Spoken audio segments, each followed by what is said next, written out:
Chloe popped the vintage champagne, her designer heels propped triumphantly on the mahogany desk of the man she had just stolen. She had the diamond ring, the penthouse, and the ultimate victory. But she didn't know the quiet, overweight wife she'd spent months mocking was about to drop a single piece of paper that would obliterate it all. Chloe Hastings was 26, ruthlessly ambitious, and possessed the kind of Pilates sculpted body that turned heads in every boardroom she walked into. She was a senior PR executive for a top-tier Chicago firm. But her greatest project to date wasn't a corporate rebranding. It was the hostile takeover of Simon Gallagher. Simon was a catch by anyone's standards. At 42, he was the charismatic Silver Fox CEO of Gallagher Logistics, a supply chain empire that had exploded in valuation over the last decade. He drove a customized Porsche, wore bespoke Italian suits, and commanded every room he entered. But for the last 8 years, he had been chained to what Chloe affectionately referred to as the dead weight. That dead weight was his wife, Catherine. Catherine, or B, as she was known to the few people who actually bothered to speak to her at society galas, was not what the Chicago elite expected of a CEO's wife. She was a heavy woman, carrying over 250 pounds on a modest 5'4" frame. She didn't wear the skin-tight designer gowns favored by the other wives. She opted for flowing, comfortable fabrics in muted tones, trying to blend into the wallpaper. She didn't summer in St. Bart's or spend her mornings at exclusive cycling studios. She baked, she gardened at their sprawling Winnetka estate, and she read obscure historical biographies. To Chloe, Catherine was a pathetic punchline. During their secret rendezvous at the Four Seasons, Simon would routinely complain about his wife, and Chloe would eagerly validate his cruelty. "I look at her, Chloe, and I just see stagnation," Simon had whispered one evening, tracing the curve of Chloe's jawline. "She's let herself go completely. There's no drive, no passion. She just sits in that massive house, taking up space. I'm building an empire, and I come home to a woman who smells like vanilla extract and exhaustion." "You deserve a partner who matches your energy, Simon," Chloe had purred, wrapping her arms around his neck. "A woman you can be proud to stand next to, not someone you have to hide." It was an intoxicating narrative for Simon. He convinced himself that he had outgrown his wife. He conveniently forgot that when he first met B, he was a struggling mid-level manager with bad credit and big dreams, while she was the quiet, deeply intelligent daughter of a highly successful commercial real estate family. He forgot the long nights she spent proofreading his early business plans, and he certainly blinded himself to the fact that her family's connections were the only reason Gallagher Logistics ever secured its first warehouse. In Simon's rewritten history, he was a self-made titan held back by an anchor of a wife, and Chloe was his salvation. The affair had gone on for 9 months before they decided to pull the trigger. Chloe was tired of being a secret. She wanted the Winnetka mansion with its sweeping views of Lake Michigan. She wanted to be the official Mrs. Gallagher at the upcoming winter charity gala. So she gave Simon an ultimatum: lose the fat wife or lose me. Simon didn't hesitate. He served Catherine with divorce papers on a rainy Tuesday afternoon. He didn't even have the decency to do it in person. He hired a private process server to knock on the heavy oak doors of their estate while he was safely tucked away in a downtown boardroom, ignoring her calls. But Catherine hadn't called. When the process server handed her the thick manila envelope, B was in the middle of repotting a rare orchid in the sunroom. She wiped the soil from her hands with a damp towel, adjusted her wire-rimmed glasses, and took the envelope. She didn't gasp. She didn't cry. She simply thanked the man, closed the door, and walked into the kitchen to pour herself a cup of chamomile tea. She opened the envelope and read the petition. Irreconcilable differences. Simon was asking for a clean split. He was offering her a generous lump sum of $2 million and the title to a small vacation cabin they owned in Wisconsin. In exchange, he would retain full ownership of Gallagher Logistics, the Winnetka Mansion, their investment portfolios, and the luxury vehicles. Attached was a drafted letter from Simon's high-priced divorce attorney, urging her to sign the settlement agreement quickly, to avoid unnecessary public embarrassment, subtly hinting that Simon's legal team would drag her through the mud if she fought back. Catherine sat at her massive marble kitchen island, taking a slow sip of her tea. Her heart ached, a deep, hollow thud in her chest. She had loved Simon, even as he grew arrogant, even as the late nights at the office became less about work and more about a 26-year-old PR executive whose perfume lingered on his collars. Yes, Catherine knew. She had known for 6 months. People often conflated physical weight with mental slowness. Because Catherine was large and soft-spoken, people assumed she was stupid. They assumed she was oblivious. They didn't realize that a woman who spends her life being ignored in social settings becomes an incredibly astute observer. She noticed the new passwords on his phone. She saw the credit card statements hidden in a secondary digital folder. She had even hired a private investigator back in April, compiling a meticulous, time-stamped dossier of Simon and Chloe's romantic getaways to Aspen and Miami. She had given Simon every opportunity to come clean, to apologize, to try and save the marriage. But looking at these aggressively drafted divorce papers, Catherine realized that the man she married was entirely gone, replaced by a greedy, narcissistic stranger who genuinely believed he held all the cards. He thought she would crumble. He thought she would take the $2 million, tuck her tail between her legs, and disappear into the Wisconsin woods to cry into a box of donuts. Catherine placed her teacup down. A slow, terrifyingly calm smile spread across her face. She reached for her phone and dialed a number she hadn't called in almost 8 years. It rang twice before a raspy, authoritative voice answered. "Arthur," Catherine said, her voice steady and crisp. "It's B. It's time."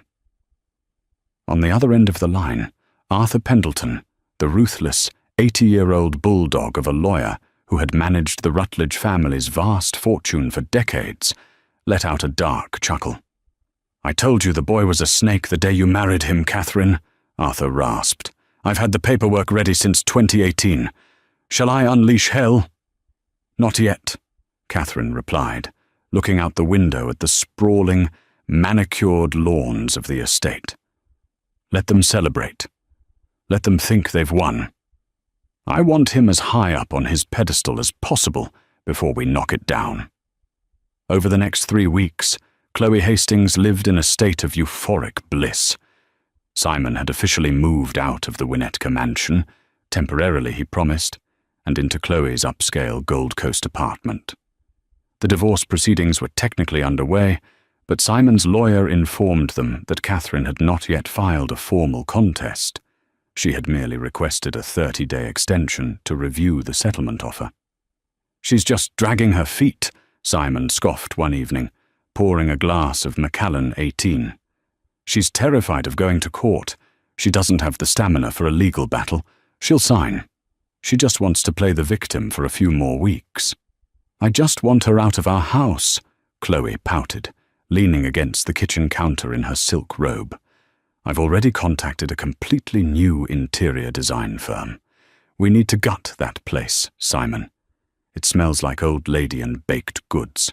I want sleek, modern, minimalist, white marble, black steel." "Whatever you want, darling," Simon promised, kissing her forehead. "It's practically ours anyway. The deed is under the company's holding LLC, so it goes with the business. She has no legal claim to it." What Simon failed to understand or rather, what his towering ego had actively suppressed, was the true nature of his so-called empire. 8 years ago, when Gallagher Logistics was on the verge of bankruptcy due to Simon's aggressive and poorly calculated expansion, Catherine had stepped in. She didn't just give him a loan from her family's trust. She had her father, the formidable patriarch of the Rutledge family, structure a massive financial bailout. At the time, Simon's pride was wounded. He had thrown a tantrum about not wanting a handout from his father-in-law. To soothe his fragile ego, Catherine and Arthur Pendleton designed a brilliant corporate structure. They created a new holding company, Rutledge Gallagher Holdings, which injected $30 million into the failing logistics business. On paper, Simon was named CEO and held 51% of the Class B shares. He got the title, the salary, the corner office, and the illusion of total control. But Arthur Pendleton didn't write contracts that surrendered leverage. Buried in the 300-page operating agreement was a specific, ironclad mechanism regarding the Class A voting shares, which were entirely held by a blind trust managed by Catherine. It was a Spousal Lifetime Access Trust, SLAT, equipped with a highly specific morality and fiduciary reversion clause.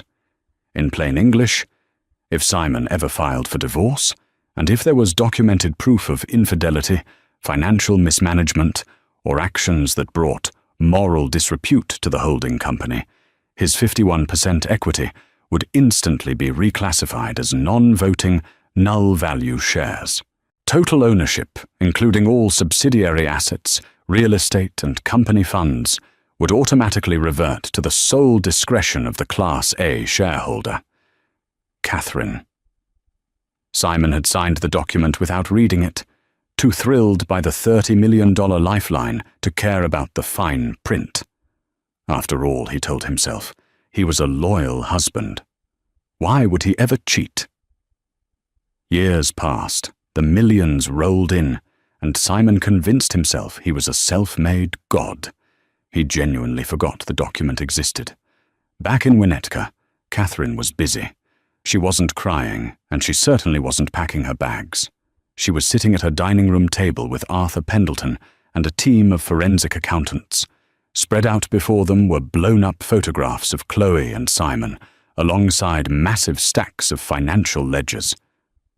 "He's been expensing her," Arthur said, adjusting his glasses, his voice laced with disgust. "The trips to Miami, the dinners at Alinea, even the lease on her Gold Coast apartment. He ran it all through the Gallagher Logistics corporate card, writing it off as client entertainment and PR retainers." Catherine looked at a receipt for a $15,000 diamond tennis bracelet from Tiffany & Co., marked as a corporate milestone gift in the company ledger. "He stole from my family's trust to finance his mistress," Catherine said softly. The lingering sadness she felt over the death of her marriage evaporated in that exact moment, replaced by a cold, searing clarity. "It's not just infidelity anymore, Arthur. It's corporate fraud." "Indeed it is, my dear," Arthur smiled, a predatory gleam in his old eyes. "The morality clause requires infidelity. The fiduciary clause requires financial mismanagement. Simon has graciously provided us with undeniable proof of both. He has triggered the trap twice over." "When do we drop the hammer?" Catherine asked, folding her hands neatly in her lap. "I understand they are hosting a rather lavish affair this weekend," Arthur noted, pulling a printed email from the stack. "An engagement and new beginnings dinner party at the W Hotel, paid for, once again, by the company account. It seems Simon is ready to officially debut Miss Hastings to his board of directors and top investors." Catherine chuckled, a low, rich sound. "He's introducing his mistress to the board of a company he doesn't actually own." "Precisely," Arthur said. "I have drafted the reversion execution document." Once you sign this, Catherine, Simon Gallagher legally ceases to be the CEO of Gallagher Logistics. His shares are voided. His company credit cards will be frozen. Even the car he drives, which is a company lease, will be reported as stolen if he doesn't return it. Arthur slid a single, crisp piece of heavy cardstock across the table. At the bottom was a blank line awaiting her signature. "The moment my pen touches this paper," Catherine murmured, hovering a heavy Mont Blanc fountain pen over the document, "Simon loses everything." "Everything," Arthur confirmed. "He will walk into that dinner party as a titan of industry, and he will walk out as an unemployed man facing millions in debt and potential wire fraud charges." Catherine thought about the 8 years she had spent, shrinking herself to make Simon feel big. She thought about the times she had hidden her sharp intellect, because Simon didn't like being corrected in public. She thought about the snide comments about her weight, the subtle eye rolls when she asked for his time, the ultimate betrayal of his vows, and the staggering audacity of demanding she leave her own home with a measly $2 million. She pressed the nib of the pen to the paper. Her signature was elegant, bold, and finalized with a sharp, decisive strike. "Arthur," Catherine said, handing the document back. "Serve him. But don't do it at his office." Arthur raised an eyebrow. "At the dinner party?" "At the dinner party." Catherine nodded, her eyes flashing with a dangerous, newfound power. "Right in front of Chloe, right in front of his board. Let the whole room see exactly who really holds the leash." The private dining room at the W Hotel was a masterclass in modern opulence.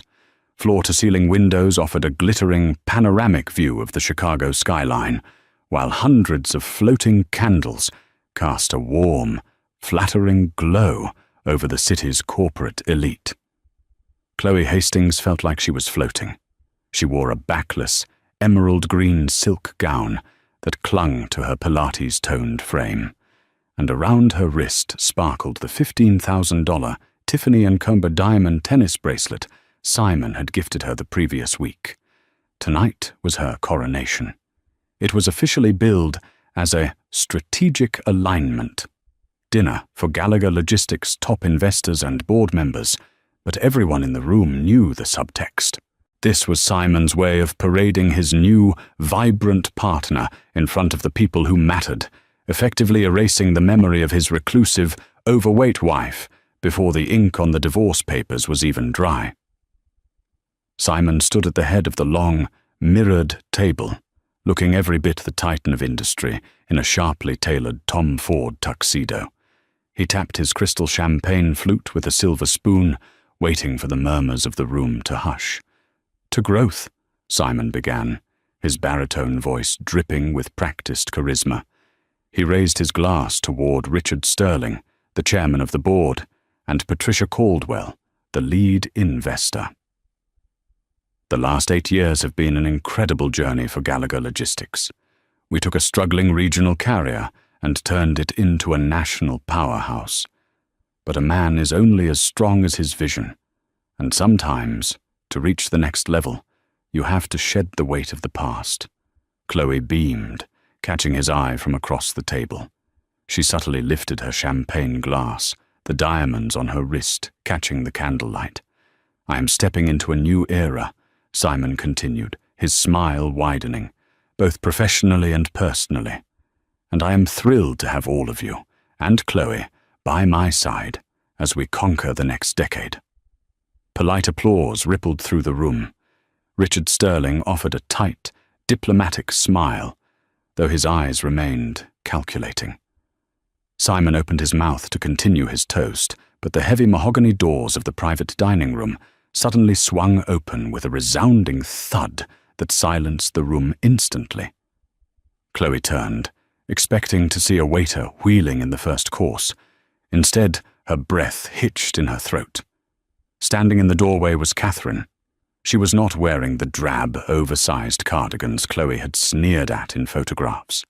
Catherine was wearing a custom-tailored navy blue wool trench coat over a structured midnight blue dress that draped elegantly over her large frame. Her posture was impeccably straight, her silver-flecked hair pulled back into a sleek, severe chignon. She didn't look like a discarded, heartbroken wife. She looked like a queen surveying a rebellion. Flanking her was Arthur Pendleton, looking like a grim reaper in a three-piece charcoal suit, carrying a thick leather briefcase. Behind them stood two men in dark suits with earpieces. Private security. "B," Simon stammered, his champagne glass freezing mid-air. The colour instantly drained from his face, replaced by a flush of hot, indignant rage. "What the hell are you doing here? This is a private corporate event." Chloe, sensing her perfect evening slipping away, immediately stepped forward, her voice sharp and condescending. "Catherine, you cannot be here. You are embarrassing yourself. Security is going to escort you out right now." Catherine didn't even look at Chloe.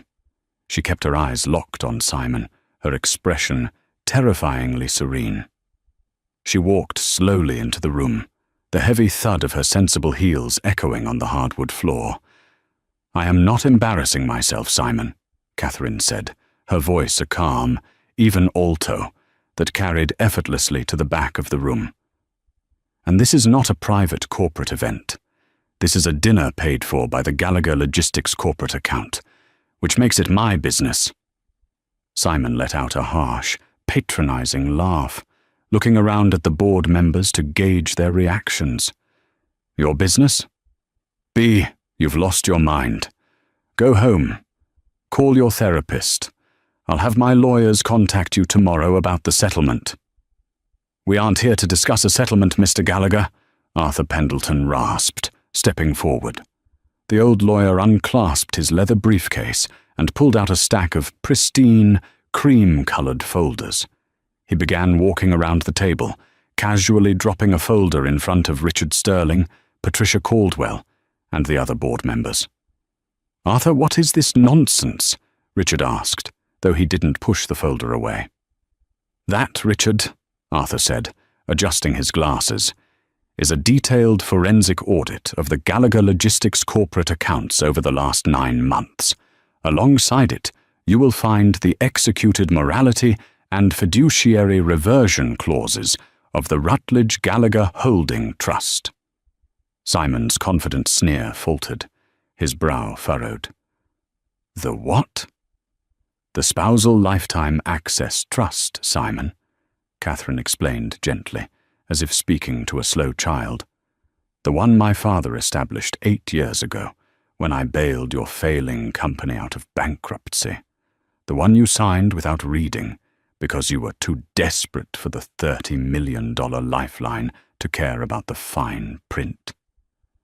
Simon's chest tightened. A cold dread began to pool in his stomach. He remembered a flurry of paperwork, a room full of lawyers, and his overwhelming relief at getting the cash. But a reversion clause? "I own 51% of the voting shares," Simon snapped, though his voice cracked slightly. "I am the CEO. I built this company." "You operated this company, Simon. You never owned it," Arthur corrected him coldly. "The trust dictated that your 51% stake was contingent on your fiduciary responsibility and moral standing. Should you file for divorce, commit adultery, or mismanage corporate funds, the trust strictly dictates that your shares are instantly voided, reclassified as non-voting, and all equity reverts to the Class A shareholder." Arthur paused, letting the silence hang heavily in the room. He pointed a long, bony finger at Catherine. "As of 6 o'clock this evening, Catherine is the sole legal owner of 100% of Gallagher Logistics. You, Simon, are currently trespassing at her dinner party." The silence in the W Hotel ballroom was absolute, deafening, and suffocating. Chloe stood frozen, her eyes darting frantically between Simon and Catherine. "Simon, tell them to stop. They're lying. Have them thrown out." But Simon couldn't speak. He was staring at the single piece of paper Arthur had just placed on the table in front of him. The reversion execution document. It was signed, notarized, and legally binding. The walls of his meticulously crafted, ego-driven reality were collapsing inward. Richard Sterling, the board chairman, flipped open the folder Arthur had given him. He scanned the first page, his eyes widening. He flipped to the second page, which contained high-resolution photographs of Simon and Chloe in Aspen, alongside corresponding corporate expense reports. "Simon," Richard said, his voice dropping an octave, losing all the warmth it had held 5 minutes ago. "You expensed a private jet to Miami under Logistics Trade Conference?" There was no conference in Miami.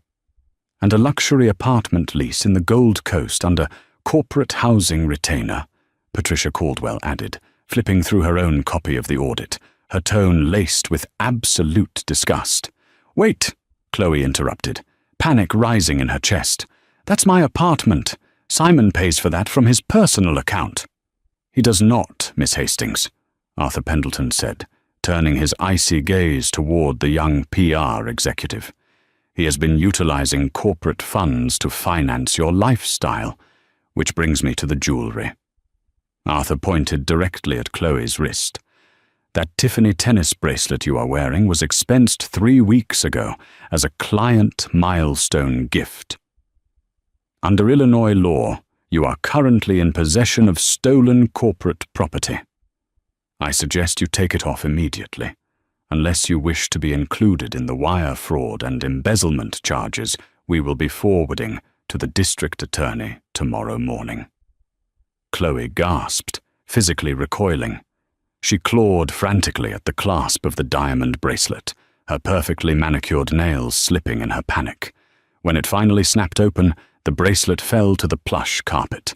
She didn't dare bend down to pick it up. Simon finally found his voice, though it was a desperate, hollow croak. Catherine, please. You can't do this. I built the supply chains. I secured the contracts. The company needs me. We can negotiate this. I'll drop the divorce. I'll end it with Chloe right now." Chloe whipped her head around to stare at him, her mouth agape. "Excuse me?" "Shut up, Chloe," Simon barked, his suave facade entirely gone, replaced by a terrified, cornered animal. He looked back at his wife, his hands trembling. I'm sorry. I lost my way. I was stressed. Please, let's just go home and talk about this." Catherine looked at the man she had loved, the man she had supported, the man who had systematically tried to destroy her self-worth for almost a decade. She felt no pity, only a profound, liberating emptiness. "We don't have a home, Simon," Catherine said softly. "The Winnetka estate is owned by the holding company. Since you are no longer an employee, you have no right to reside there. Your keys have already been deactivated, and your personal belongings are currently being packed by movers. They will be delivered to a storage unit in Skokie by tomorrow afternoon." Simon collapsed into the nearest dining chair, burying his face in his hands. "As for the company needing you," Catherine continued, her tone shifting from personal to strictly professional. She looked past Simon, addressing the board members who were watching the slaughter with grim fascination. "Richard, Patricia, I will be assuming the role of active chairwoman and interim CEO, effective immediately. The company will be rebranding to Rutledge Logistics. We will be launching a full internal audit to rectify Simon's creative accounting. I expect to see you all in the boardroom tomorrow at 9 sharp to discuss the transition." Richard Sterling didn't hesitate. He knew where the money and the legal power resided. He stood up, buttoned his suit jacket, and nodded respectfully to Catherine. "We will be there, Catherine. It will be a pleasure working with you." One by one, the investors and board members stood up. They didn't look at Simon. They didn't say goodbye to Chloe. They filed out of the room, leaving the disgraced former CEO and his mistress utterly alone with Catherine and her lawyer. Catherine turned to leave, but paused, looking back at Chloe, who was standing by the window, pale and shaking. "You told Simon you wanted a man you could be proud to stand next to," Catherine said, echoing the very words her private investigator had recorded during one of their hotel rendezvous. "Well, Chloe, there he is, a man with no job, no equity, 0 assets, and a pending federal fraud investigation. He is entirely yours." Catherine didn't wait for a response. She turned and walked out of the W Hotel ballroom, the heavy doors closing with a definitive, satisfying click behind her. Over the next 6 months, the illusion Simon had built was entirely dismantled. True to Arthur's word, the forensic audit revealed nearly $400,000 in embezzled corporate funds. Simon was forced to liquidate his remaining personal retirement accounts just to pay his legal fees and avoid a prison sentence, pleading down to a felony fraud charge that came with 3 years of probation and massive restitution. Chloe Hastings, realizing that her billionaire catch was actually drowning in debt and scandal, left him less than 48 hours after the dinner party. She moved to New York to try and salvage her PR career, though her reputation in Chicago was permanently scorched. As for Catherine, she didn't retreat to the Wisconsin woods. She stayed in the Winnetka mansion, entirely redecorating it to her own tastes. She thrived as the chairwoman of Rutledge Logistics, utilizing her family's connections and her own sharp intellect to expand the company's profit margins by 20% in her first year. She remained unapologetically herself, baking on the weekends, gardening in the sunroom, and carrying her weight with the imposing, undeniable grace of a woman who had finally recognized her own absolute worth. Catherine's triumph proves that true power doesn't roar. It waits.